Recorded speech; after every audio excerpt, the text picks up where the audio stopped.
तो जी हाँ, नमस्कार दोस्तों। आप लोग देख रहे हैं बीडी भोजपुरी और आप में से बहुत सारे ऐसे लोग हैं जो ये इंतज़ार कर रहे हैं कि खेसारी लाल यादव जी का बहुत ही शानदार फिल्म जो आप सब इंतज़ार कर रहे हैं और काफ़ी सारे लोगों ने ट्रेलर देखा है, प्रेम की पुजारन, जिससे स्टारकास्ट खेसारी लाल यादव, यामिनी सिंह, रक्षा गुप्ता है। कैप्टन भोजपुरी पर इसका ट्रेलर आया है और ट्रेलर में जितने बार भी मैंने इसके बारे में वीडियो बनाया है तो मैंने यही कहा है कि ये फिल्म बकवास फिल्म है और बहुत बार बॉलीवुड साउथ सब में ये फिल्म बन चुका है।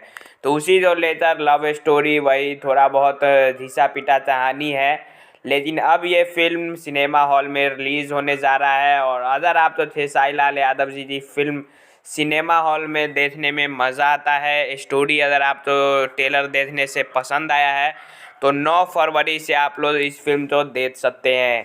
मेरे हिसाब से ये पैसा वेस्ट और टाइम वेस्ट फिल्म है और आप लोग तो जो लगता है आप लोग देख सकते हैं अपने नज़दीकी सिनेमा हॉल में 9 फरवरी से, और बहुत जल्द इसका लिस्ट भी आ जाएगा। तो आपका क्या कहना है, कैसा फिल्म है ये कमेंट में ज़रूर बताइएगा।